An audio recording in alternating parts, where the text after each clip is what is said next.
All right, guys, welcome to the 2-month anniversary of Chief Concerns, the very first true Kansas City Chiefs debate-style show with former players and coaches debating their current team. Today, we have an extra special episode as we have legendary coach Dick Vermeil on today. Dick, it's an honor to have you on today, Coach. Like, really, growing up as an 11-year-old boy, I could not see myself right now. Fast forward, 15 years later, I honestly couldn't imagine sitting on a Zoom call with you during a pandemic right now, of all things. But it's amazing to be able to speak with you right now, Coach. Well, thank you. Anytime I get an opportunity to line up with these two guys, I'm going to do it, okay? Regardless of how old I am. And you've been a popular name on this show. I know Jason's alluded to you multiple times through the episodes. And there's actually a couple things I kind of want to talk to you about. Sure, go ahead. So Jason brought up it was the Raider game, and that was the 05 season, Jason? Yeah, 05 when we won. Mm-hmm. So it was when we went for two at the end of the game, and Jason alluded to the fact that you weren't the biggest fan of kickers. Is that true? They bothered me. They only had one job to do, and they only get to do it once or twice a game, and then it upset me.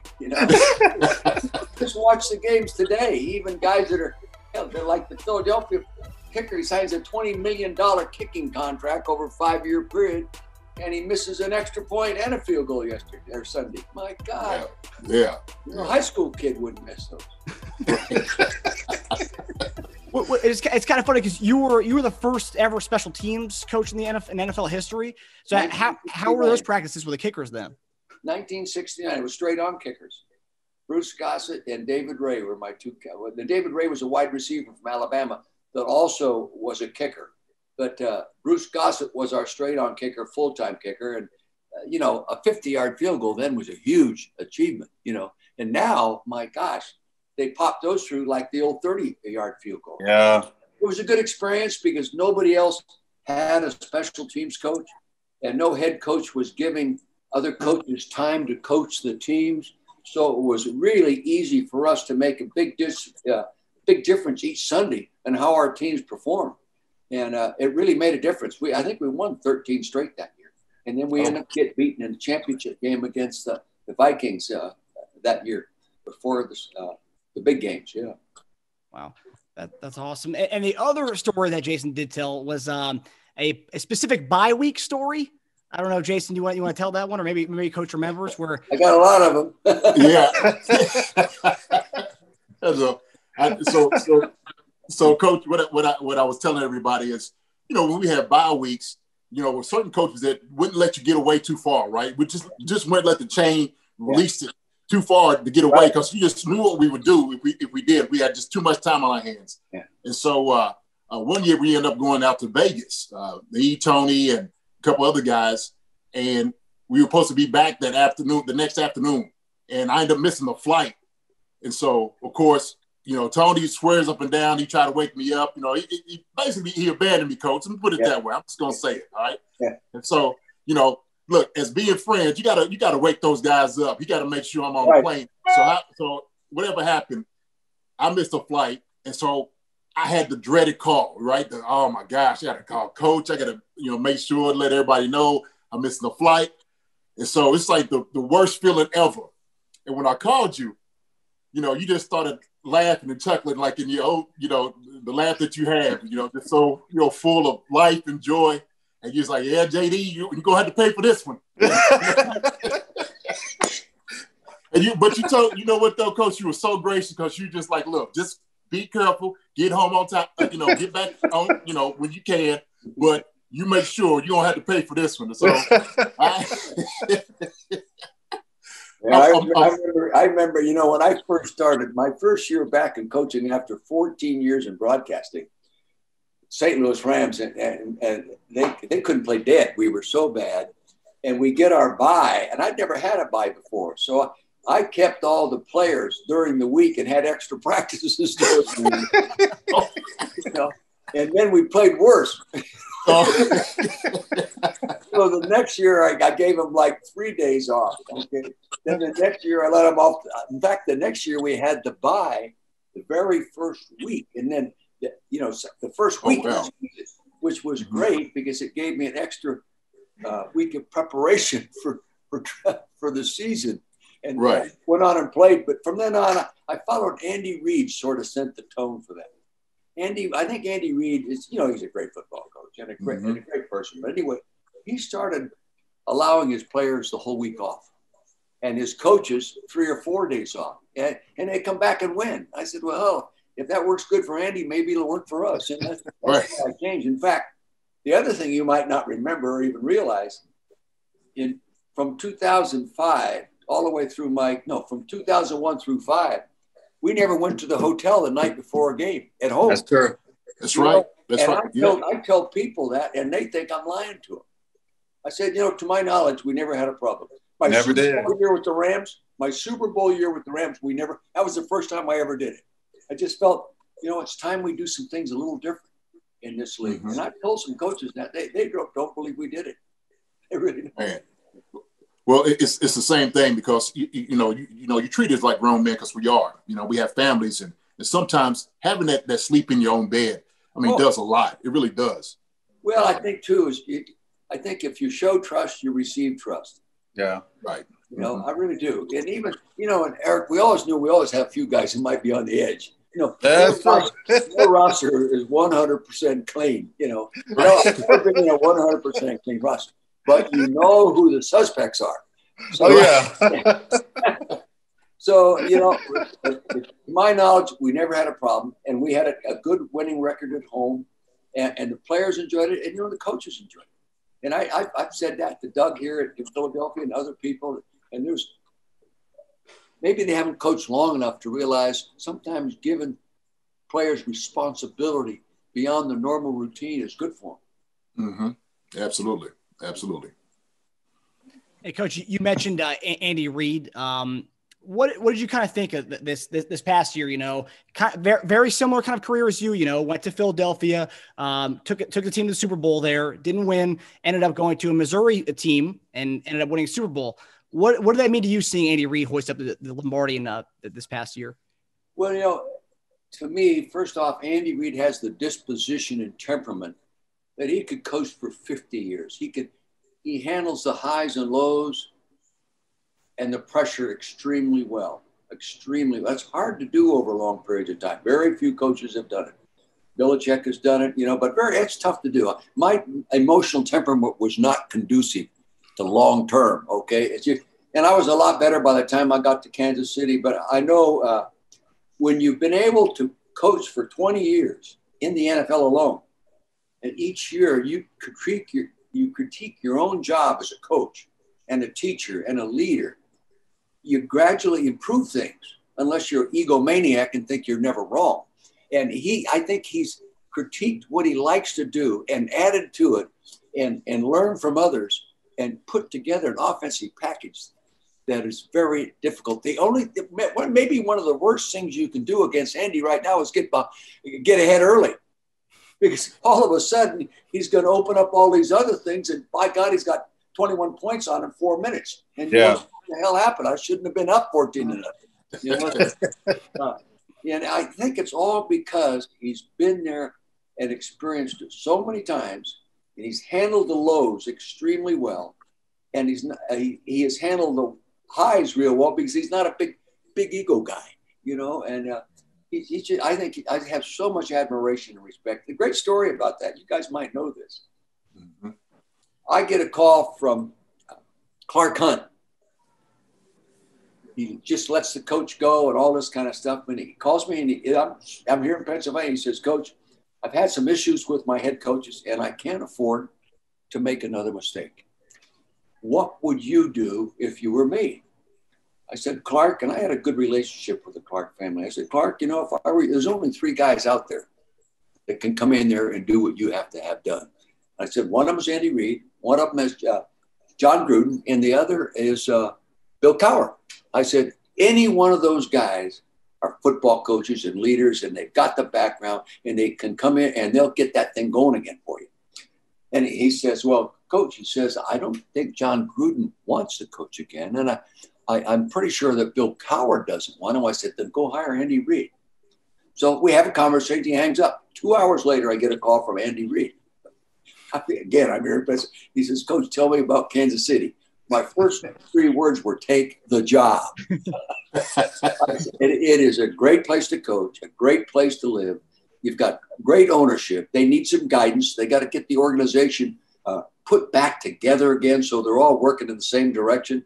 They had a general manager there for a while after Carl, and the guy was really tough. All you guys know it. If you walked into the hall, you had to have a police guard. No way was I going to go back to Kansas City and have somebody escort me around the frickin' building, Yeah. But it was just not bad. That was a different approach. And Clark stepped up and he flew into town and hired Andy Reid. And because Andy wasn't going to lay out. He was going to coach.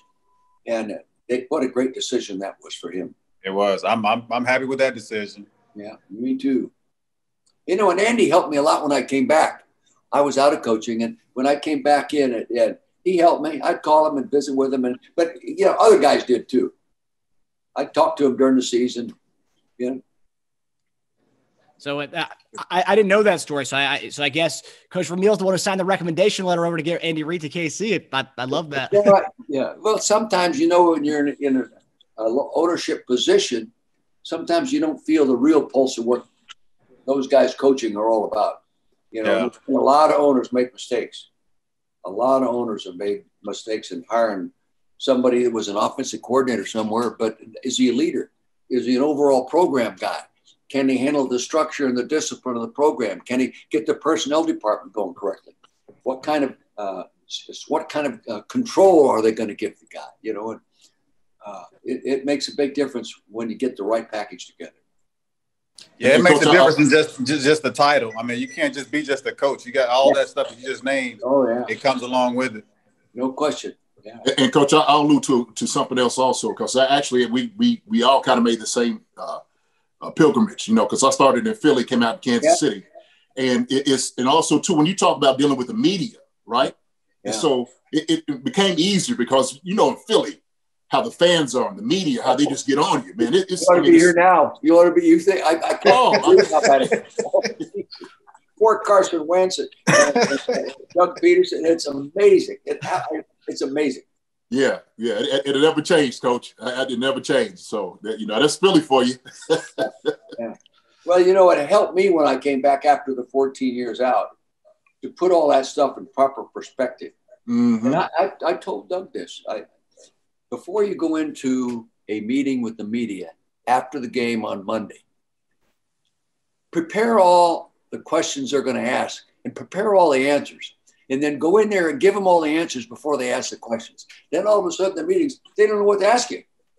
You control everything, right? Control just it all. Lay it out there. This is why we lost. This is the mistakes I made. Yes, we broke down at the right corner. We got beat deep again, damn it. Something like that. And lay it out, and then all of a sudden, their questions, they don't have anything else to ask because a lot of them don't know a hell of a lot about football.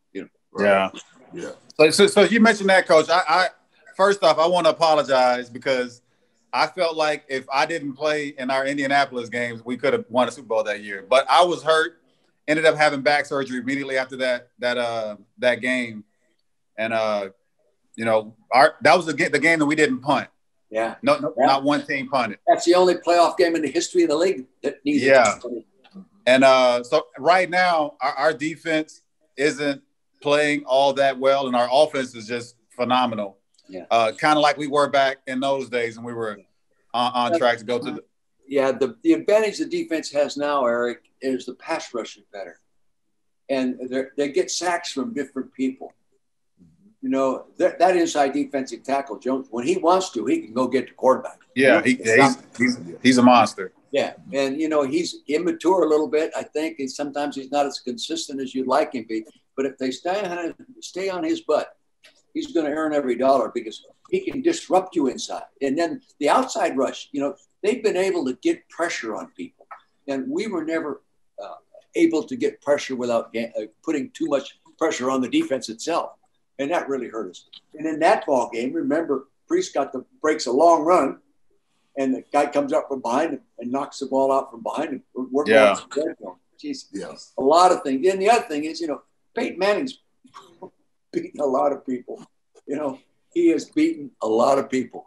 And I really felt that we were a pretty good football team that year. We were a pretty good football team in 04 too. Oh yeah. And but 05 even better with 10 wins. We don't get in the playoffs. So nowadays the 10 win will get in the playoffs. Yeah. And so you guys mentioned a little bit about Chris Jones and the defense and the offense. That's our first concern this week. We won our 5th straight division title, but offense was kind of up and down this week. With most amount of turnovers. Well, even when he turned the ball over, I didn't think the other team, Miami. I've seen Miami play a few times, and I've watched them, and I didn't think they could beat Kansas City unless Kansas City helped them. Like New Orleans comes to town. New Orleans is maybe the best team in the NFC, and all the stats say that. They come here and play a losing team that when you watch your offense for 3 weeks in a row, you can't believe how bad they are. So their defense is in the frame of mind, hey, we'll go win this one and move on. Well, the defense didn't come to play, and it was really demonstrated in no pass rush, and their strength is pass rush. So those kind of things happen, but with the Chiefs, I don't think there's anybody, maybe Pittsburgh, that if the Chiefs just play well, they're going to win the football game. And they got to stay healthy. You got to stay healthy because they can make up for 2 bad or 3 bad plays with 1 big play. I mean, that little guy going down the middle on the different things and how clever they are at getting him the ball from time to time. They're not all just, I beat you one-on-one. They're different things. Yeah. And so, and then the tight end, my God, he just reaches up over the top to do it. I spent more time than anybody in the history of the league working on that stuff. And I gave it to a lot of other coaches. Now everybody does it with a computer. They have analytics. I did it myself. But, I used to trade that information with Parcells for his information on all the officials that he graded. I knew who was going to call holding, I'll tell you that. Eric, what were your takeaways from Sunday? I mean, we knew that this secondary was good, and what is it? I forgot the guy that's playing the right corner that got the late one-hand interception. Yeah, he's been having Xavier Howard. He's been having a phenomenal season. I think that was his 9th interception on the year. So we'll just completely shut them down. There's just way too many weapons. And it's kind of like what we had back in our Coach Vermeil days. It's like the offense was so potent. You got Dante Hall that's running in the nickel, Eddie Kenneth and Johnny Morton on the outside with Tony on the inside that you can play outside. And Priest is, playing phenomenal ball also to where there's no way you can stop the offense. Yeah. But it's just a matter of how many stops can your defense give you in order to let your offense capitalize. And Eric, what you're saying is so true. But what people, if they ever stopped and evaluated the offensive line when they were all healthy with us, 3 of them are already in the Hall of Fame. Okay, the left tackle, the right guard, and the tight end. Brian Waters is now nominated for it, and we all know what kind of player Brian Waters was, brother. Brian Waters, my God. I mean, you talk, and then Casey Grayson. My God, I don't think there has been a better offensive line than that at any time in the National Football League. So, I can think of. I agree. Oh, it was unbelievable. So there was, even if we played like the best defensive front we played in 04, remember we were 0-3 and go to Baltimore? Oh, yeah. Yeah, we kicked blow their them butt. out running the ball. Blow them out running the ball. Yeah, and we probably didn't do that often enough. Just line up and let them play, just knock the hell out of them. But, it's a little hard to do that sometimes when your defense might give up 27 points. That's true. And, 27 points isn't a bad standard anymore. Right, that's true. Right. That's not a bad standard anymore. But anyway, they're fun to watch. They are. Talking about fun to watch, did any of you watch the Monday night game this week? Oh, yeah. Yeah, that Baltimore, Cleveland. Yeah. Was that a football game? Oh, my God. That's the best game I've seen in years. Well, Coach, I tell you what, just kind of going to that, after seeing the game, because that was my sentiment also, is that Pittsburgh was probably the only team that would that I was kind of like, look, because they had a great defense. I mean, they lost Bud, but then they had offense was very potent. But now after seeing Cleveland looks like the real deal, and so. To me, they got that 2-headed monster running the football, with Chubbs and Kareem. Yeah. You know, they got some decent receivers, and their defense, that's another thing that causes problems with their defensive line. Yeah. And they got a great secondary as well. I think competition brings the best out of Baker Mayfield too. I've been around him a few times now. Right. I've been around him at different banquets when he was just coming out as a kid. And there's something about him as a coach you like. And, you know, you get a sense. And over my career, I've had a few things I always felt was maybe one of my strengths. That I could recognize something in this guy. He can help make a difference, you know. And when he was drafted number 1, a lot of people questioned it because he's not the tallest guy and all that. Right. I really thought he would make up for not being 6'3" by those intrinsic things. He competed like a son of a gun in that ball game Monday night. He's a playmaker. Yeah, and of course he needs the help from everybody else, like everybody does, you know. But he's a winner. He's going to beat you. He is a Mahomes without Mahomes' instinctive throwing talents. You know, Mahomes, it's almost a shit. You should not flush him out of the pocket. That's true. Oh, Let him stay there and throw. Don't rush him. Don't let him get outside because that's when those big freaking plays come. Yeah. Go ahead, JC. No, so what I was going to talk about, just, you know, the game in itself, you know, kind of what I've seen was, you know, we did a much better job just kind of getting guys open. And I don't know why teams would just start running, you know, cover one against, you know, what we have. It's just to our advantage. I mean, really, when you're talking about a guy on guy, I mean, we're going to win that game every single time. And what I'll do is also I'll tip my hat to you know, a part of the field that everybody forgets about is special teams. Special teams did a wonderful job this game. And I'll tell you what, that guy Townsend, the punter, man, you talking about having a weapon back there like that, coach. And I know you can appreciate it being a special teams coach like I was, or having a weapon like that to kind of pin guys back, you know. Oh yeah. Oh, lengthen the field. That's what absolutely. I used to tell Dante. I used to tell Dante, now I don't care if you really score on this punt return or your kickoff return, but I like the offense to walk straight out when they go on the field. That's right. Those angles hard or to the left. No, right out. Let him walk straight ahead. Yeah. He did it so many times. Yes, he did. Oh yeah. You know, if he hadn't retired, I really believe he would have been a Hall of Fame candidate. He only needed 1 or 2 more returns to break all the records. Yeah. You know, I think he's done enough, though, Coach. His resume is it looks good compared to a lot of those guys that are just return men, but I don't know. It's tough. Yeah. It's tough. It really is. We text back and forth the other day. We're going to meet after Christmas. You know, he has 3 children now. Yeah, I play golf with him quite a bit out here. Oh, do you really? Yeah. Good for you. Can he play? Yeah, he's pretty good. Is he? But we kind of break even every time we played. So, you're in Texas. Do you ever see Tony Banks? I do not see Tony Banks out here. I run into a bunch of guys. He's out here in Dallas. Yeah, he's a head coach at a private high school. Huh. Good guy. I'll look him up. Now, to talk about something that we've talked about on the show before the last couple of weeks was kind of the offense not kind of putting the pedal to the metal, especially in the second half. Last weekend, we lost 17-3 in the fourth quarter. What do these numbers tell you, Coach? It tells you get ahead and you relax a little bit. You know, football is not a contact sport. It is a combat sport. And, you know, every time your big tight end right there came off the ball on a 7 technique, it was more than contact. It was combat. And you lose that little edge when you're leading. You start feeling comfortable. The coaches relax. The players relax on their sideline. And all of a sudden, those other guys, they keep struggling. They keep coming back.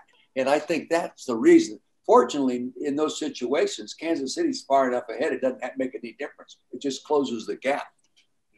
And that's a great tribute to the quality of that offense. JD?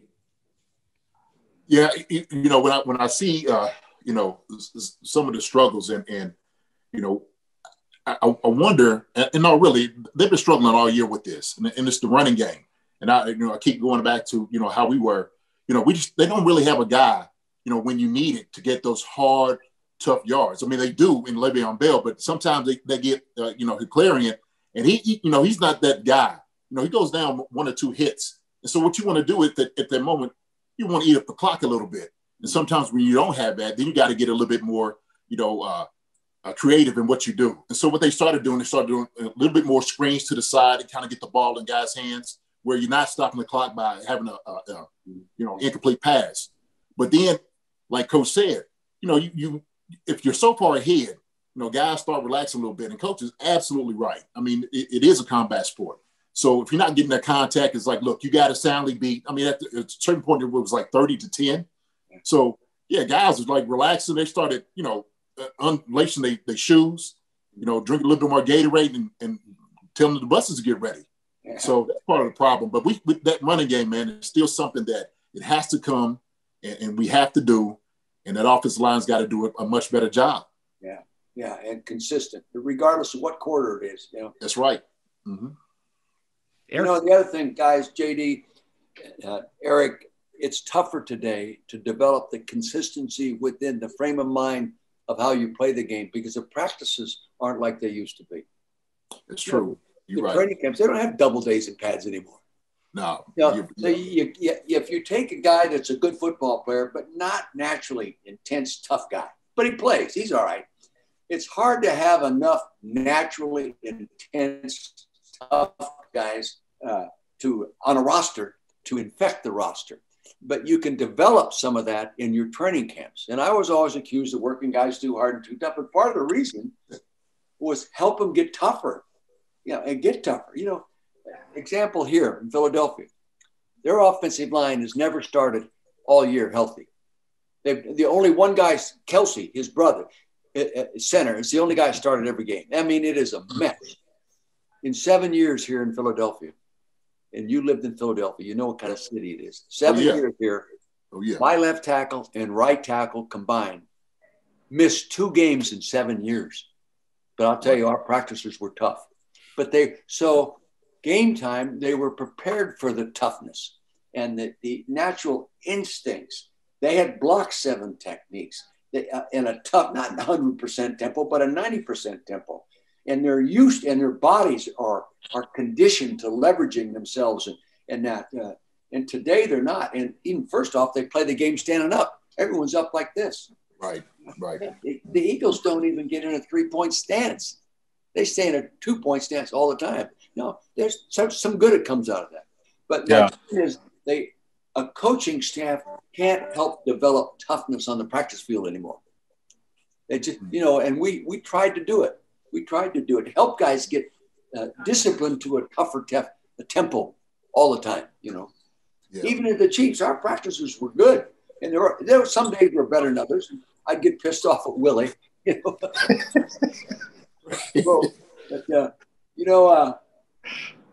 I think it really hurts coaches developing the toughness of a team. You know what? And you saying that, Coach, that year when they first went back to the practices being like that, which I call Club Med now in summer ball, you had more soft tissue injuries than any other time in the sport. Oh, yeah. And it was crazy. I call it Dancing with the Stars. I've seen some practices, they could actually come out of the stance and point for as much as they got out of utilizing their fundamentals and their footwork and their hand placement and the tempo. They get nothing out of it. It's like a walkthrough all the time. And you just, your player can't develop his skills or develop a body that's conditioned to handle the different angles of people hitting you and all that kind of stuff. The instincts aren't prepared for it. I really believe that strongly. Yeah. So I guess in a way you're kind of linking the whole, I guess, taking the foot off the gas in the fourth quarter to a kind of a more of a softness in kind of nowadays football. Is that we're kind of correlating it to? Well, I don't know. There's no such thing as softness in the National Football League, but there's a difference between levels of intensity with which you play on a consistent basis. Yeah. For example, the next time you watch a 49ers play, watch their wide receiver. Okay. I don't even know the wide receiver coach, but I promise you, he's coaching intensity. Those kids, when they catch the ball, they run the ball like running backs. They go after it. They block. They run the ball intentionally into defenders. And you don't see many receivers doing that anymore. You see them sliding under, stepping out of bounds and all this. But 2 times in a row now, I've watched the 49ers, and I've almost felt like I don't know the head coach well. I know who he is. Of course, I know his dad real well. But say, you give that receiver coach of yours a raise because they're playing with 11 men on every snap, Yeah. Yeah. It would drive you crazy. Yeah, Eric. Oh, yeah. You like them wide receivers. They never bothered it the whole game. That was the beauty of guarding Randy Moss sometimes. Yeah. Oh, Randy Moss. Remember trying to coach against him in training camp? Oh, my gosh. Yeah. He walked. I remember the one day we're practicing, and before the practice, the coach is a good guy, and I've known him a long time. He tells me, boy, we really got Randy coming along. He's really, really working on. And I'm thinking he's giving me a line of baloney. Halfway through the practice, I see him walk off out of the back of the end zone and out, and he gets in an orange Lamborghini and drives off in his uniform. Randy did his own thing. Oh, he did his own thing. Yeah, God bless him. Now he's got a hell of a job. Yeah, he showed up when they needed him, though, Coach. Yeah, he does a good job there. He does. Yeah. Yeah. Well, I would not have wanted to coach him. I wouldn't have been able to handle that. No, Coach, I told the story about when we got in that huge fight, and Greg Wesley put him up underneath the bleachers, and we just had an all-out brawl with everybody out there on the field for about 15 minutes straight. Most of those practices ended up in a fight because I heard later on that the coach used to encourage that a little bit. Didn't help him. Anyway, I remember those days. Yeah. But you wouldn't want to tangle with Greg Wesley. No, you wouldn't want to trade with Greg. No. I wonder how he's doing. You talk to him? Greg is doing well. Doing well. We have a group text, and he chimes in every now and then. But I think he's got 6 kids now. Does he really? Well, yeah. Good for him. Yeah, he's out there in Kansas, living out on the range, pretty much. Yeah.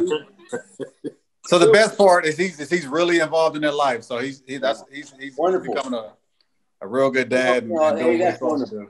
Yeah, that's great. Good guy. I remember getting up to his ass one day. Oh, gee whiz. Oh yeah. Remember when he dumped over the garbage?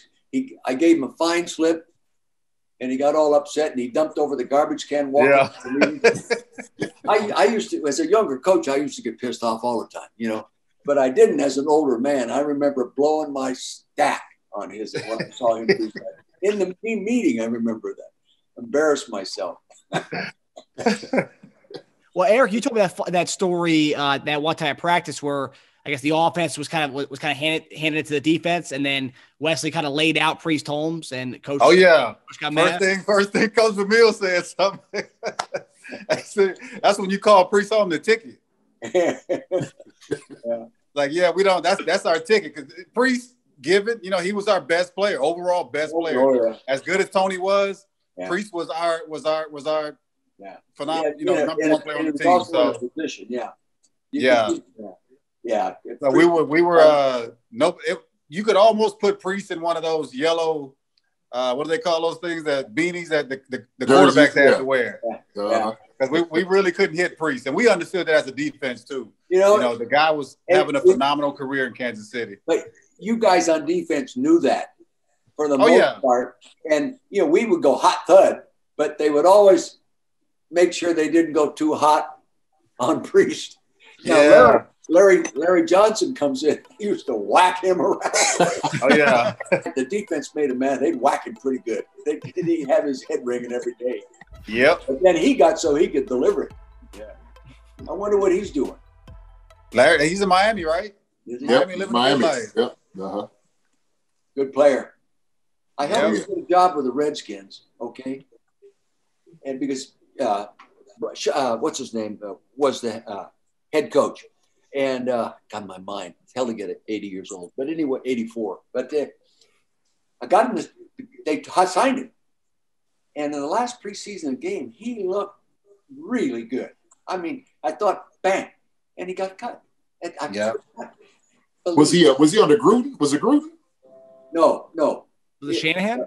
Former Denver coach. Oh, Shanahan. Excuse me. Jesus. His son's a coach of 49ers now.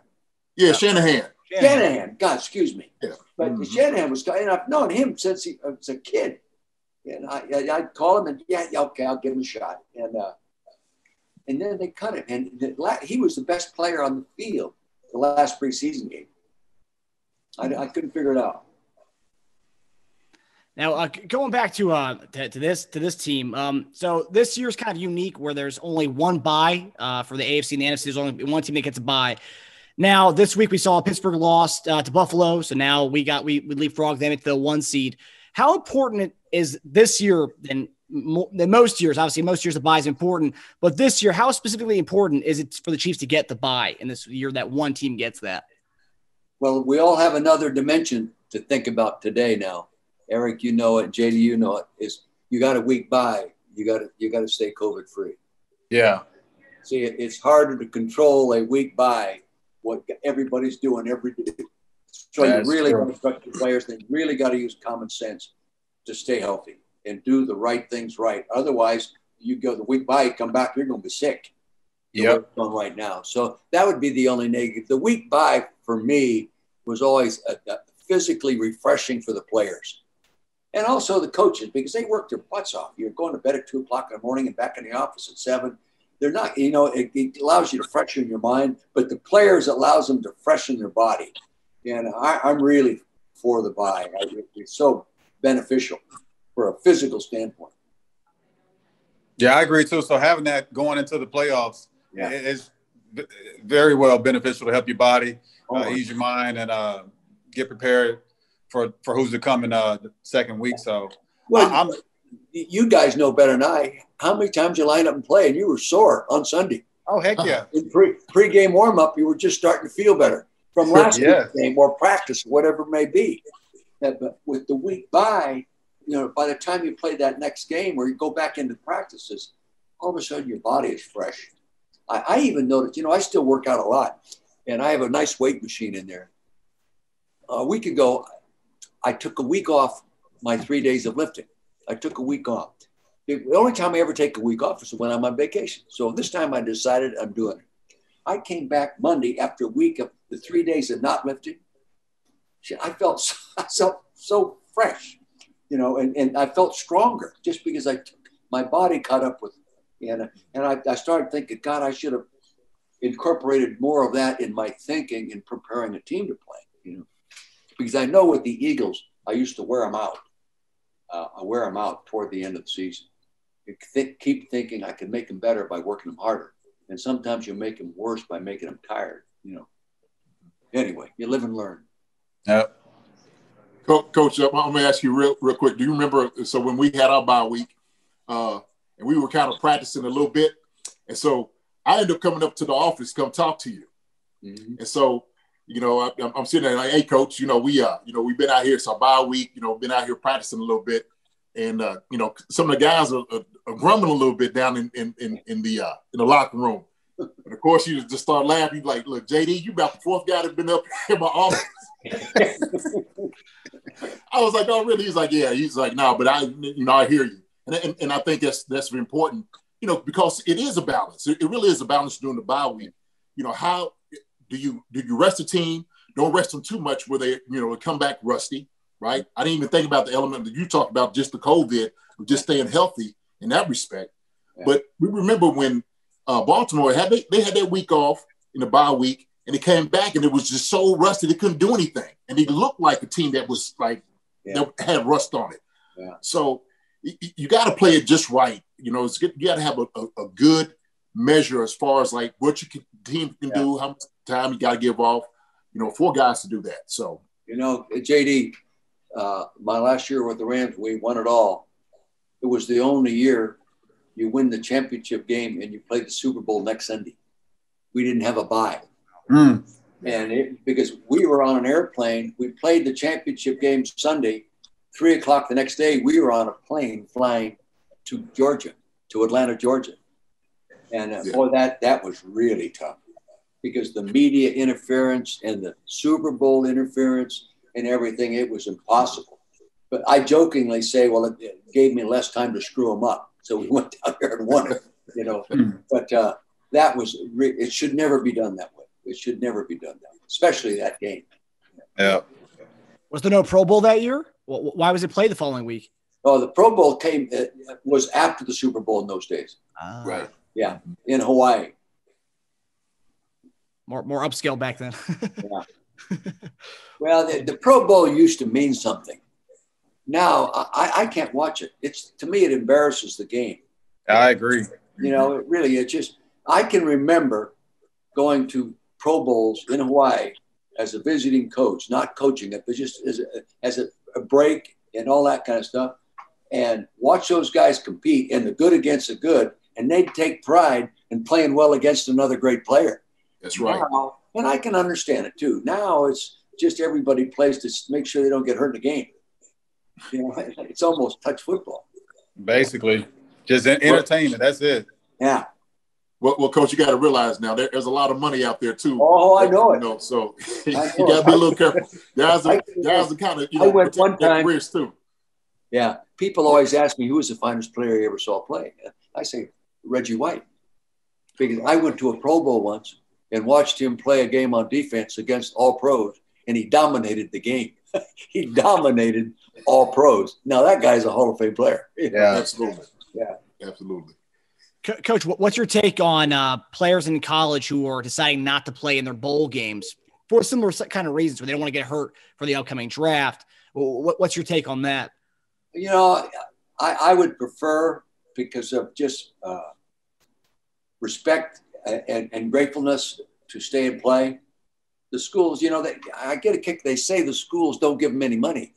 You know, my granddaughter got a scholarship to Villanova, $52,000 a year.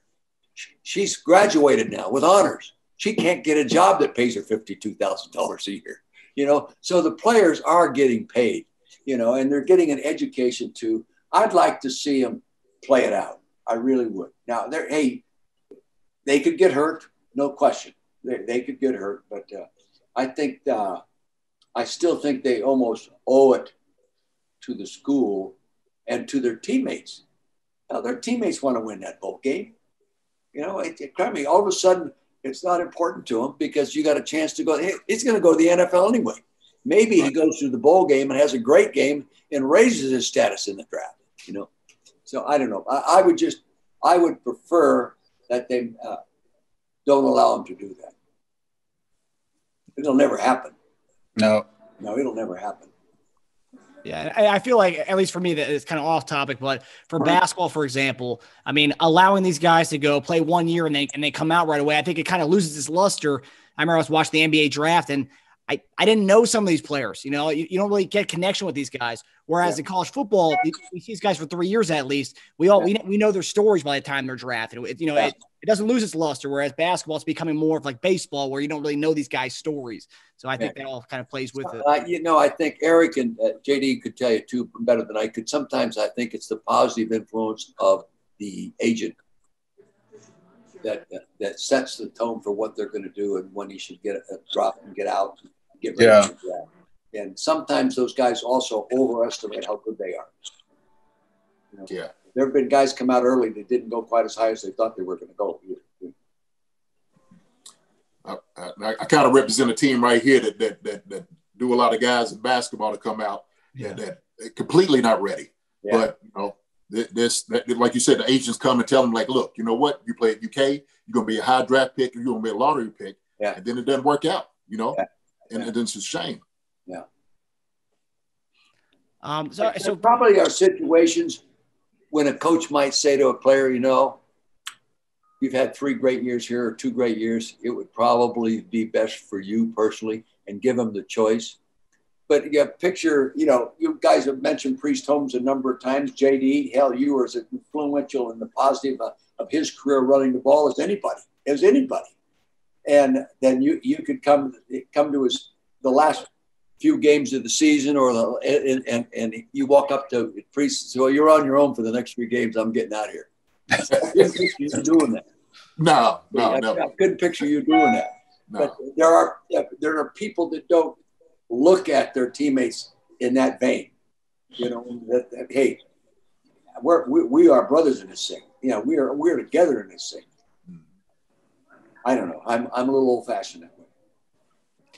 Yeah, I feel like just as a fan, seeing it in recent years, you know, I feel like social media has kind of given players kind of more of like the outlet to do these kind of things, like, you know, Le'Veon holding out that 1 year, and then and not signing that was that his franchise tag, not signing his tag that year, and then the following year, you know, getting less money than what he was initially offered with the Jets, and I feel like.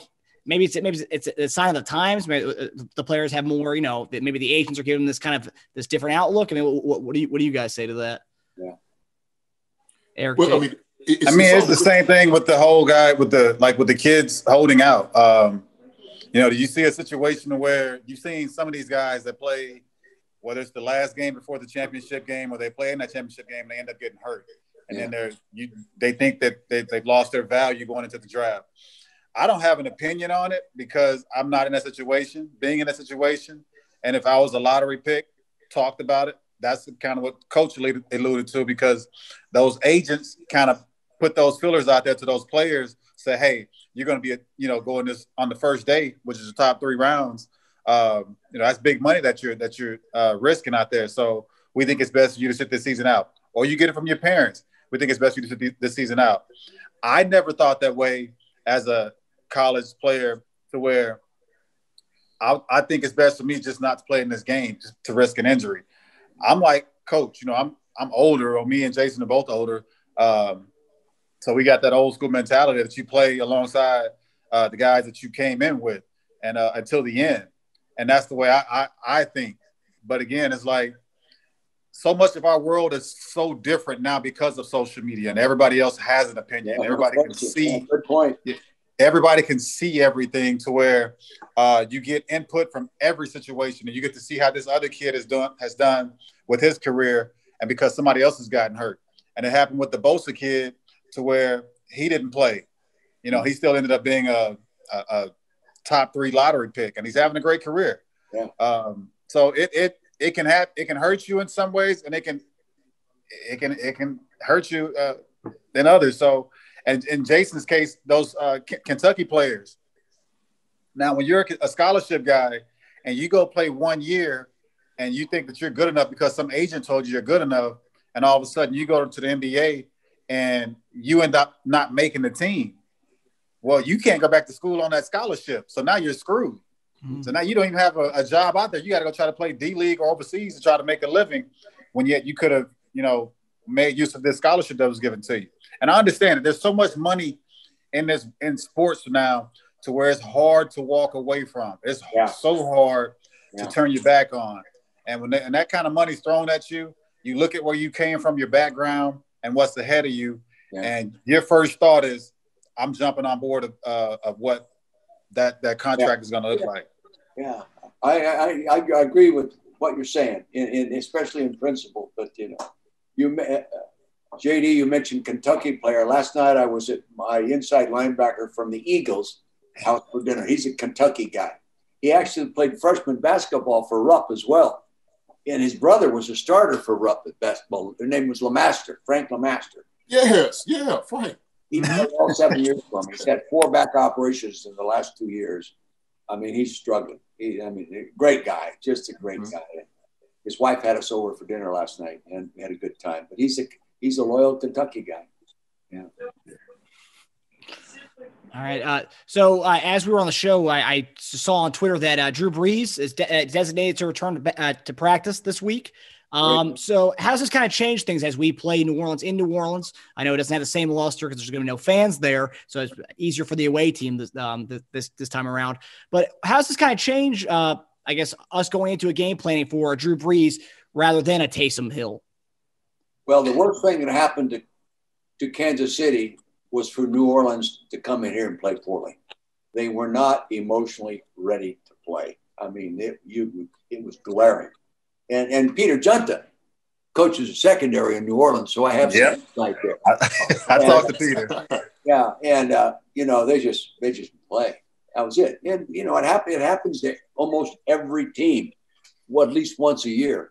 But usually when you come out of that game next week, woo, you go back to what you were and better. So the Chiefs, if they beat New Orleans in New Orleans, they will beat New Orleans at their best effort for sure. Yeah. You know, especially after coming off that loss with Philadelphia, and then you're getting a Hall of Fame quarterback back. You know, we don't know if he's 100% or not, but we know what Drew Brees is and what he brings. So it'll be a good game. Yeah. It'll be a test. It'll be a test, a real test. You know, they're not as good. Kansas City should beat them, and probably will. But if they both play well, Kansas City wins. If New Orleans plays well and Kansas City doesn't, New Orleans will win a game. But I don't think that'll happen. The great thing about Kansas City, I'm repeating myself, is when they're behind and they have not been playing well, they have the ability to make plays within a short period of time to beat you. You know, quick. Yeah. Whoa. Wow, where'd that come from? Yeah. Like I just got to get up. I got to get a bottle of water, and they've already got 3 touchdowns. I love to watch him play.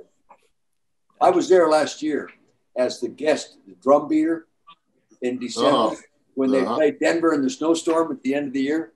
Yeah. Carol and I went in for 3 days. I had a great time. Andy had me speak to the team. Then I went to the offensive meetings. Then I went to the quarterback meetings. Then I went to practice. And they really have it together. They really have it together. Yeah. JD? Yeah, I mean, it just gives them a chance. Yeah. But, you know, when we talk about a general getting back, right, and everybody's seeing it, you know, the feeling everybody just kind of rallies around is what, you know, New Orleans is going to do. And so it had to be this week that Drew Brees comes back because he understands. Yeah. He understands what that means to his team, to the locker room, you know, as a leader. And so that changes things, of course, for Kansas City, you know, as far as how they prepare, because, you know, it'd been easy against, you know, Hill, of course. Yeah. But, you know, Drew Brees coming back, like you said, coach, it's going to be at their best. It's going to be a good test for them. It's going to be a great test for them. So I'm excited. I can't wait to see this week. Yeah, it'll be fun. It'll be fun to watch. Oh, yeah. All right, now we're going to go to the favorite part of the show is the predictions portion. Coach, what's your prediction for Sunday and a score? Well, wait a minute. I'll get the computer reports that I've been doing for years. I'll tell you what they tell you.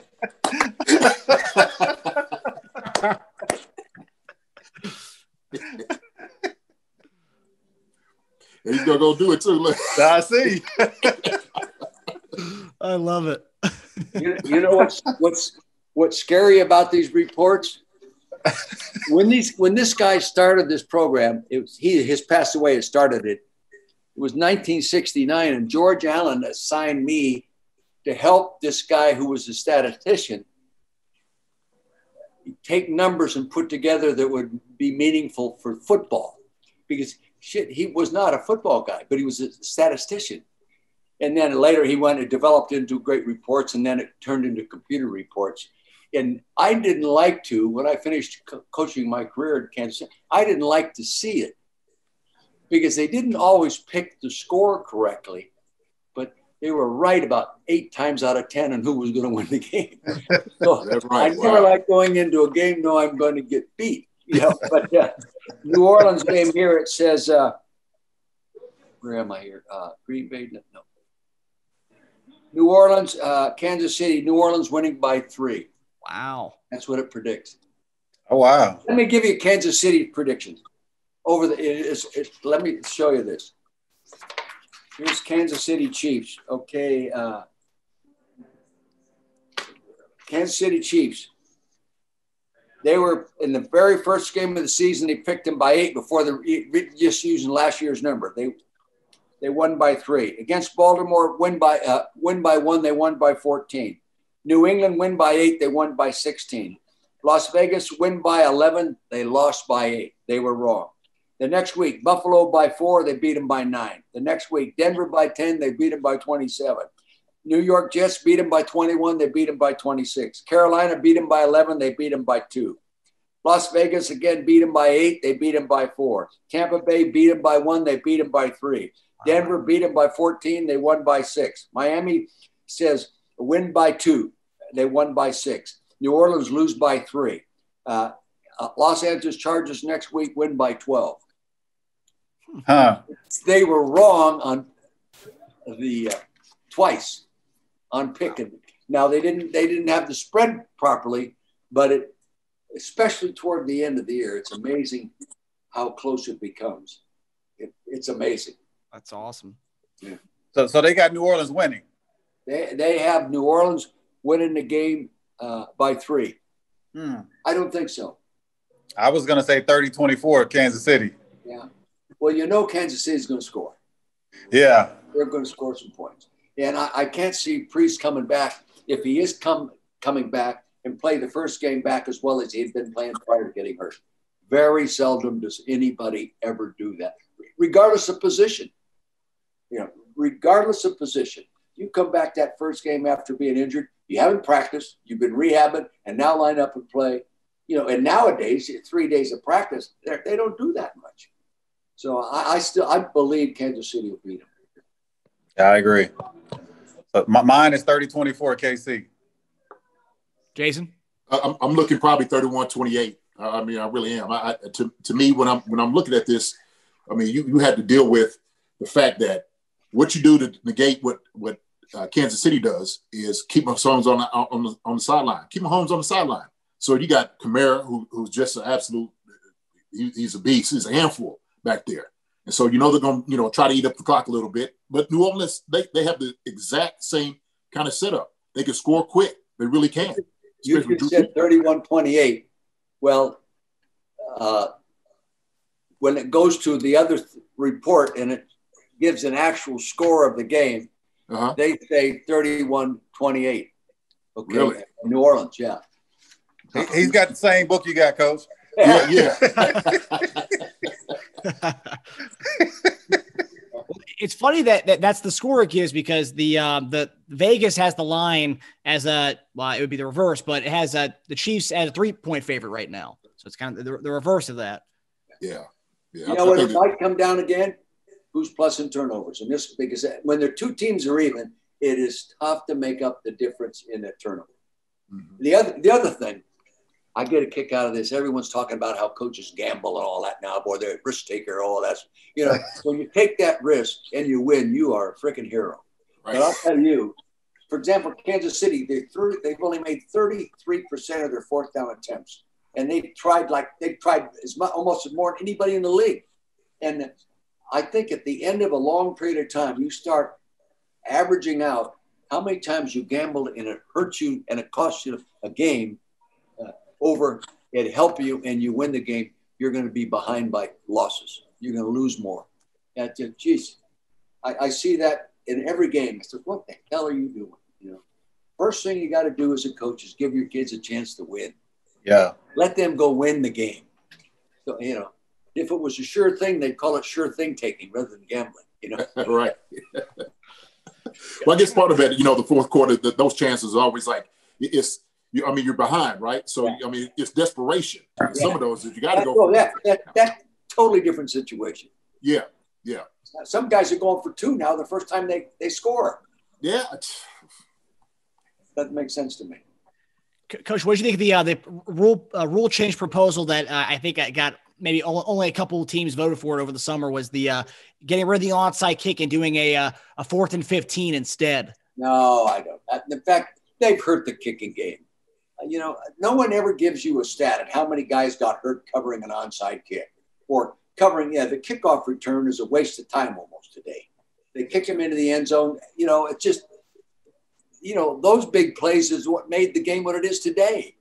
There is an NFL player in the game that doesn't go into a game knowing, hey, you got a chance to get hurt. That's just the kind of game it is. It's like an Indianapolis car driver driving Indianapolis. Every once in a while, someone's going to get hurt. But to eliminate everything that made the game what it is, no one's ever proved to me more guys get hurt on kickoff coverage than they do other plays. I don't remember seeing it. I really don't. Me either. I guess they claim it's on the two teams running full speed and that wedge buster, the collision part. It's a collision on every play to me. Yeah, and I can see it on the cut blocks, blocking below the waist and all that kind of stuff, on blocking the wedge like you used to send a guy in and that kind of stuff. Now, remember how we used to have Frank Gans Jr. sell the two-step redirect? Yep. That's a 15-yard penalty. That's the first foul. Yeah. Jeez. We used to take pride in it. Not no more. Yeah, no. And there's just a lot of good coming out of it, too.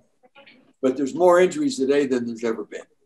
I agree. Of course, like you said, JD, they call it soft tissue injuries now. We used to call them bruises. No one missed the game because he had a bruise. Right. Boo-boos, right? Bruise, boo-boo. Rub some dirt on it. Yeah, jeez. It was worse in the old days. When I started in the league, guy didn't miss a game. He didn't miss a game. He did whatever he had to do to be ready to play. And because he was afraid he was going to lose his job. He didn't want someone to play his position better than he was playing it. Oh, yeah. That's right. Who was it used to tell the story about Wally Pipp? Wally Pipp. Yeah, that's right. That's an old one. Yeah. Yeah. Well, what's the story? So Wally Pipp was starting, and Coach could tell it probably better than I can. No, I can't, but I know the name. It's tied in with the injury factor and all that stuff, but that's an old story, and I don't remember it all myself. So he ended up getting hurt. So and ended up getting hurt, and I guess it was Joe DiMaggio ended up coming in and became a starter, and everybody knows, of course, him.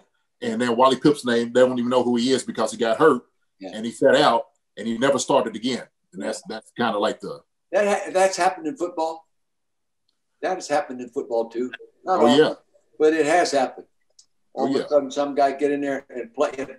Just like the quarterback at New Orleans, the young kid. He's non-drafted. He's a running back, wide receiver, quarterback, special teams player, and he leads them to 2 or 3 wins in a row playing quarterback. No one knew he could play that well. Right. He got his opportunity. Now he's a legit quarterback. He's a legit guy. Yeah. Next Tom Brady. Yeah. Drew Bledsoe gets hurt. Yeah. You got Tom Brady. Yeah. Drew Bledsoe was. Yeah. You bet. Got Tom Brady. Yeah. Hey, Coach, before we go to the final segment, I did want to get your opinion on the Philadelphia Eagles situation. What do you think of Jalen Hurts getting the starting job there? Do you think Carson Wentz will move on after the season, or will they give him a chance to compete next year with Hurts? I don't think. First off, if they would have given Carson Wentz the protection that Jalen Hurts got last week, Carson Wentz would play well. Their offensive line has been embarrassingly bad. Number one, because of the good players. When Carson Wentz was playing well, they had an all-pro left tackle, an all-pro right guard, and an all-pro right tackle. Pro Bowl players, consistent. And then they had Kelsey, who should play in the Pro Bowl, but never got in it. He has since at center. And then another guy at left guard. Well, now they don't have anybody other than center that can really play at a high level. Now they found one guy. The big Australian, Mailata, who's 6'7", 345 pounds. When that guy learns how to play, he is really going to be something. But their offensive line. And see, the New Orleans Saints pass rushers, they played with 90% intensity rather than their normal 100%. They didn't put much pressure on him. But I feel sorry for Carson. Carson will recover. He's had too many big games. Too many big games. You don't lose that ability. What's happened, he's been hit from every angle. It's amazing. And I've seen shots when 2 guys hit him at the same time, embarrassingly bad. And I think he'll recover from it. I think Jalen Hurts is a player. I think he's a good player. He's been in, some people don't give these kids that come out of these big programs any credit for having played in big games. Like I do a radio show here every Friday morning, this big deal with the number one radio station, sports station, and they're tough. But anyway, I said, you guys act like Jalen Hurts has played at Alabama, in national championship games, at Oklahoma, in plus 90,000 people in the frickin' stands. You talk about pressure. He'll be fine. It's not like it used to be. These kids are prepared mentally and emotionally, and he's a gifted player. Will he prove to be better than Carson Wentz? They can't trade Carson Wentz anyway with his contract. No. And they were consistent. They had him almost ready for the Hall of Fame. He was going to be the MVP of the league before he got hurt. He was going to be this and all this kind of stuff. And now they forget all those comments because no one holds them responsible for those comments. Now they're all over poor kid's ass. But I see, personally, I wouldn't have benched him. I would hold those offensive linemen a hell of a lot. And they're doing the best they can. They're just not ready to play. They got a 6th-round pick, a 4th-round pick, just rookies playing in there, and a guy off the street, and a big Samoan that has potential, but his potential might be 2 years down the road. It's just been a mess. I've never seen a football team get hurt at the level this team has this year. They lost 3 guys in the secondary Saturday. Yeah. One with a knee out for the rest of the year. 3 guys. So, there's only 4 guys to start back there, right, Eric? They haven't changed. As soon as you go from a starter to a backup, like Jason, if I take you out and put the backup tight end in to block the running game, shit, it's no good. It won't work. But with the quarterback, you take 4 guys out of that front line, and then it'll work. And then their offense, their wide receivers are average below, yeah. And they bring Jackson in to get speed, and he gets hurt again. Yeah, he's hurt already. Yeah. So it's tough. I know that was a long answer because I live it every day. I think Jalen Hurts, maybe if he doesn't play this week, then they'll put Carson back in. But I think Carson will be the quarterback next year. I really do. And I think Doug Peterson will be back. I think he's a good football coach. He does a great job of calling plays. And but this year, no matter what you call it, you're hurting. Yeah, just a bad team. Yeah. And they had the issues with the receivers last year. I remember Carson Wentz's number 1 receiver at the end of last year was the former quarterback of Houston. Greg Ward was his number 1 receiver at the end of the last year. Good little player. Yeah. Good little player. Yeah. Yeah. And they, and their other number 1 receiver didn't play until the 12th game of the season this year. Last week they threw him the ball twice. He caught it once, and they're paying him like $13 million a year to have 2 pass attempts. Yeah. And he really hasn't. He hasn't played well at all. Yeah, and Ertz is a wide receiver playing tight end. He's not a tight end. He's a wide receiver playing tight end, and he's a good player, good catch receiver, not a blocker. He gets you in your way sometimes, but he's not going to block anybody that wants to make the play. But and he was gone for 6 games. It's been a mess. All right. And one last thing I wanted to say when you're talking about that the game is kind of, poo-poo special teams a little bit. As a kid, without special teams, I wouldn't have known a guy like Kenyaron Fox. I wouldn't have recognized a guy like that. Because of special teams, I remember who Kenyaron Fox was. I remember seeing him, out there, making key blocks for some of the touchdowns that we love and see from Dante. Yeah. Making huge tackles. Yeah, well, he went on and played for 3 or 4 more years. Yeah, he did. Pittsburgh, wasn't it? Yeah, Pittsburgh. Yep. That's right. Good job. He was a good young player. Yeah. Mm-hmm. Good guy, too. We're going to go to our final segment, where we go to Chiefs Kingdom Concern segment, where we look at all the Chiefs Kingdom hot takes on Twitter and get each of you to respond to one. Last week, I saw a video of you trending. So when Eric said you were going to be on the show today, I was like, that's perfect. I saw a video of Coach trending last week. It was a video of you going up to Dante Hall, giving him a hug right before the Cincinnati game, because the night before you announced your retirement, and you gave a nice warm embrace with him. I remember, yeah. It's all right to cry. It's all right to cry. I love you. It was like losing a father. I felt like I was losing my dad all over again. Forever. Huh? Forever. Right? And the person tweeted, I wonder if Dick had an embrace with or goodbye with other players that day. The dude was one of the realest coaches ever, and he wore his emotions on his sleeve like most of us do. I love him. Well, thank you. Yeah. Hire him, will you? That was a big deal for me. Yeah, it really was. It's the last game of your career, and You knew it was, and I really enjoyed my players. That was a big deal for all of us. Yeah, I really enjoyed being with them. I loved seeing them succeed. I felt guilty when we didn't do a good enough job to help them be well. Plus, Lamar Hunt. I've never been around a nicer man than Lamar Hunt. You talk about humble and sincere. And a funny thing, I'll tell you this story and we'll quit it, but he never, ever came in my office and second-guessed me. So we do you mentioned the Raider game when we win for 2. We win the ball game. Okay. Everybody leaves. Carol and I are the last one in our office, and Lamar comes in and sits down in front of my desk and starts talking about the game. And, he never forgets anything. And he said, Coach, if you'd have gone for 2 against New England, in New England that day, we'd have won the game. He hadn't forgotten that. And that was in 2002. 2002, right? He hasn't forgotten. Something, he's right. What a wonderful man. Yes, he was. Yeah. Now, Eric, how well do you remember that game, Coach's last game? I know I got emotional. I've got 2 guys that have been in my career since meeting them, and Coach will tell you, I shoot him a text almost every holiday. Yeah, and he's quick to respond. Yeah. And Coach Osborne is the other guy. And I keep in touch with these guys more so because I didn't have a father figure growing up.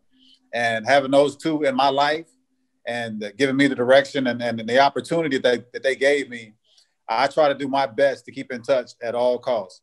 Yeah, we appreciate it. Carol appreciates it. I appreciate it. And it's amazing, JD, too. Every once in a while I hear from somebody. Who was it? Who was the little corner? God, now my mind. Julian Benny Sapp? Pardon? Benny Sapp? Benny Sapp. I hear from him. He calls me up or texts me. We talk. And it just tickles me when that happens. I really enjoy it. Yeah. I talked to Will Shields yesterday. Yeah, I talked to Will yesterday too. Yeah. Him and Willie Rove. Yeah. I stay in touch with Willie. I hear from him from time to time because of Billy Long. We keep a track of Billy Long. Every time I call Billy, like it's sometimes you get him, sometimes it's like you got the wrong number. So 80% of the time you don't get him. I chewed his ass out the other day. I chewed his butt out the other day. I really did. I got after him like he was a player, and because I worry about him. He's got too much free time on his hand. He retired too soon. He had such a gift. Yes, he did. He can relate to players. Working with people and players. And God, I'll never forget the day I go by his office. He's got the president of our team, Carl Peterson, in there, and he's got his finger in his face and he's lecturing the president of the team. And Carl listening to every word he said. He just had, of all my years in coaching, I've never been around a guy that had a better ability to communicate with a kid. And it was always always a nice, warm, loving conversation, but he could tell you something, and the kids would believe him. I admire him. I consider him one of my finest friends ever. Jason, how well do you remember that day? Man, so, to be honest with you, when it was happening, Coach was telling us, I think in the back of my head, I still didn't quite believe it. I was hoping he was going to come back. I'm like, hey, maybe he's going to change his mind. I was hoping he was going to change his mind. And the thing is, as great of a coach that he is, he's an even better man. And thank you. I appreciate that, young man. Appreciate that. Coach, that's from the heart. That's true. And the thing is, you've just been, just so gracious, to open up your home and just, show everybody else a whole different element to who you are. And I don't think guys get to see that from coaches as much as we did from you. Yeah. And, when I say, things like that, I truly mean it. And you made us a family. You really did. And what I also loved about it too was you wasn't scared to show your emotion. And I could, I really kind of took that to heart too, because, the thing was, sometimes playing this game, they always tell us to be a certain way, right? It's always about machismo, how to be this and how to be that. And you really opened up to us. And you made it all right to some of us to show your emotion. And so I had to tell you, those things meant truly, truly a lot to me. There's a couple of things that happened to me. Thank you. Yeah. The most important thing to be is yourself. Right. And I'm an emotional guy. I have always been, and I don't even know why. That's just my temperament. And I used to embarrass myself when I'd get emotional talking about somebody I really care about, and I still do it. But it used to bother me. I used to just say to myself, he's got to maintain my control. And but I appreciate you saying that, JD, because it's most important to be who you are. Right. And people will take you for who you are. They don't appreciate who you are. Yeah. Well, and I think really, man, Coach, it actually shows, power, to be honest with you. It really does, because like when you said, if you're not being yourself and you're not being genuine, then, who you going to be? Yeah. But, Coach, I love you to death. And I'm going to do how I feel about you, yeah. You know how I feel. Oh, yeah. Guys I feel close to, they know it. Okay. And there's nothing wrong with that. I've cut guys I love. Okay. Because I had to do my job, Right. But that doesn't, I appreciate what you're saying. And it's always good to hear it come back to you at 84 years old. And there were sometimes I felt it was a weakness, but overall, that's what I am, and what I was. And I love sharing my feelings with somebody. And even when I'm pissed. All right, guys. Hey, well, thank you for giving me the opportunity to spend the evening with you. Huh? It was fun. Thank you, Coach. You know where I am. Yes, sir. As always. It's a pleasure. Absolutely a pleasure. Absolutely pleasure. Have a great day. I love you. Thank you. Give the best of care on the family, please. Oh, I will. I will. Take care. All right, Coach. All right. Super. That's a genuine guy. I mean, what he said, just being you, just seeing his videos over the years. I remember when I was a kid, I remember that the ESPN had the breaking news press conference of when he fired Greg Robinson. Yeah. And he was tearing up like a baby. It's like, you don't really see that. Usually these guys are stone cold when they cut a guy loose. That's it. That's gone. But you saw him as a kid. I didn't really understand the magnitude of that. The guy lost his job, but the head coach was out there, crying for him in a press conference, which I think just says volumes about the kind of guy that Coach was. And I know you guys probably know that better than I do. The final Chiefs Kingdom concern comes from @Ken Swanson. He tweeted, the Chiefs scored 33 points against the NFL's second best scoring defense, despite 4 turnovers in the opponent's territory. I didn't even think about that all of them were in opponent's territory. Eric, what are your thoughts on that tweet? As I think I've said this every single week. The Chiefs are a 30-plus team. No matter who they're playing, they're a 30-plus team. And I think the only team that we played that we didn't score 30 was New England. I think I might be right on that. Could be wrong, but I want to say New England is the only team that we didn't score 30-plus. And it's just hard to stop them from getting that number because there's so many weapons to work at our advantage on offense. Now, what it comes to is a matter of how many stops we can get on defense.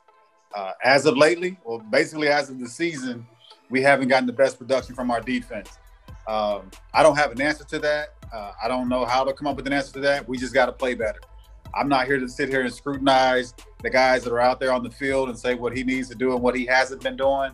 I just know that as an overall defense, we haven't been playing well. And, we didn't play well against Miami last week against a rookie quarterback. He came out and threw up 300-plus yards and had a nice comeback there at the near end of the game, which is something at this part of the season, which we should have down pat at what kind of an identity we are as a defense. And we just haven't established that yet. But as far as the offense, I have no concerns. Whether Patrick is throwing three interceptions or 5 interceptions, which is kind of unheard of or unlikely. But I still think no matter what, we're going to put up 30-plus points on any given team. JD? When I was evaluating all the turnovers, and really, the two that I seen was like screen passes. It was just kind of like tip balls. And that third one where Howard just went up and he just made a great play. He actually underthrew Tyreek on that play. If he had let him a little bit, it was a touchdown. So, it not necessarily concerns as far as, what they do offensively, because you have 4 turnovers and you still score 30-some points. I mean, that's tough to do. I mean, it really is. I mean, just in the NFL, against a great defensive football team, with 4 turnovers, still win the game handily, still score 30 points. My issue and concern is always going to be, what we're going to do defensively. I think our defensive end did a much better job, but I see, still some problems kind of in the secondary a little bit, and then also their running game. How we going to do against the running game. But, just kind of going back to, the 4 turnovers, hey, that's 1 week. You'll never see another week like that from them. I don't think you'll ever see anything like that again. So it was good to kind of get it out of your system, right? 4 turnovers kind of happened here.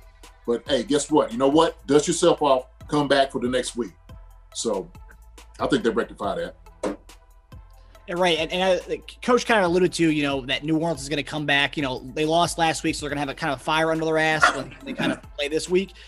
I know we won our game, but we didn't look, as sharp as we usually do on offense. Do you think that's going to kind of the same kind of effect for us? We're going to want to come out and I agree. I think we got the same fire just for, the amount of turnovers that we had on offense and then the play that we've had on defense.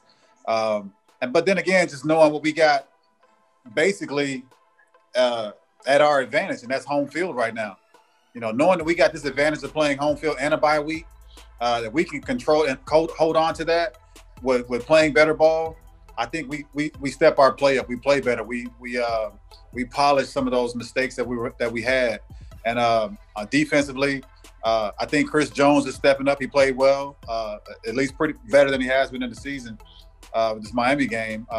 So I think his push could be enough to get our defense rolling. Secondary wise, I love Tyrann Mathieu. I love his playmaking ability. It's just that right now, as a whole secondary, we just haven't made that bond to where we can basically control our end of the defense. We're giving up these big plays in the secondary, and every team is exposing us. So, although my main concern for the playoff would be the 2 teams that actually wasn't the 2 teams. I think if we were to face a Tennessee team with the way Derrick Henry's running the ball would create a huge problem for us, because when you get in that cold weather games and you're able to run that ball down the hill with that much size and speed, not a lot of guys want to tackle you. And then that opens up the passing game. So then you got this 2-headed monster as far as a potent run game and a somewhat decent passing game from their quarterback. Hey, they can be the biggest surprise for us. And right now, the way Buffalo Bill's playing, and they're a cold weather team, that's what they get in Buffalo. So they're going to be prepared, and plus they're getting better each week. And I think somebody sent me a Twitter a couple of days ago that they had Buffalo was ranked ahead of Kansas City as far as power rankings. A joke to me, but that was where they had them at. So we definitely can't overlook what's ahead of us. I think we need to get better, both sides of the ball, even though my concern offense is not there, even with the turnovers. There's a lot that we need to polish on defense. Go back, watch film, get these things, taken care of in practice. And hopefully, like I said, after a bad game in Miami, we can go out there and do work against the Saints. JD? Well, I keep going back to, you got to be able to establish a running game. You have to. And I think that during this time, maybe against New Orleans, which they have a great defense, they got a great front 4. They do a tremendous job. They come after the football. They're gonna come after our offensive line. And so that's always a test for me. The offensive line, running game, how we're going to do against a team like this. New Orleans got a great pass rush. But also, too, we got to see, how each back complements off each other. I think in this past game, we kind of seen it a little bit, but I think we need to get a little bit better because I'm telling you, to win it all, I think you have to have an established running game. And I don't think we quite got that just yet, but we have to have one to go ahead and go far. But I think right now, this is going to be a good week to see what we can do. I think Bieniemy and them kind of touched on it past week against, a good defensive team. This was going to be a good week to see what we can do with the running game and see what, if we can do against that defensive front. And you guys played in New Orleans. How beneficial is it for the Chiefs to play New Orleans without the fans there? Because I mean, the fans there are probably one of the best in the NFL. I mean, majority of the places you play, the fans are going to support their squad, so you're going to hear crowd noise no matter what. Right. Right now, with no fans, it kind of plays into our advantage, just because we're a finesse, trickery type offense. But either way, playing here, playing there, it doesn't really bother what we got on the offensive side of the ball. Yeah, Chiefs concerned, that's one of my least concerns is what we do offensively. Just because we get, like I said, you got Patrick Mahomes back there, you have nothing to worry about. For sure. JD? Well, of course, I know playing down New Orleans, it was always tough, to hear the snap count. I mean, really, you had to concentrate to hear, them going through the snap count, going through the cadence. But now, like the crowd was out of it, like Eric said, because you're doing a lot of motion and stuff. So guys, if you don't hear it, you got to almost feel guys coming in motion, and kind of seeing, especially on the offensive line, a little difficult. But now the crowd's out of it, not a big deal. I mean, I just think it's going to be behind this same thing. I'm going to go to the quarterbacks. It's going to be who's going to come out here and do well. And it's going to be these two guys want to do well for their teams, man. That's what it's going to be about, Mahomes and Brees. Yeah, kind of crazy too. I know Monday, what's his name? Alex Van Pelt, the offensive coordinator for Cleveland. Eric, you picked him off, and if this week if Drew Brees plays against us, that's another guy you picked off. Yep. Clock running, 3rd down and 12. From the shotgun is Brees, stands up strong, throws, picked off. It's intercepted by Warfield, the left corner. And the Chiefs have it. All right, so that does it for this week, guys. It was a great show. It was amazing, and it was awesome to have legendary head coach Dick Vermeil on. Next week, we'll talk about the aftermath of the Saints game and discuss the upcoming Falcons game. If anyone in Chiefs Kingdom has any Chief concerns for these two, please tweet at us at @ConcernsChief, and please subscribe and follow Chief Concerns on YouTube, Spotify, and Apple Podcasts. Guys, another good one. Take care, guys.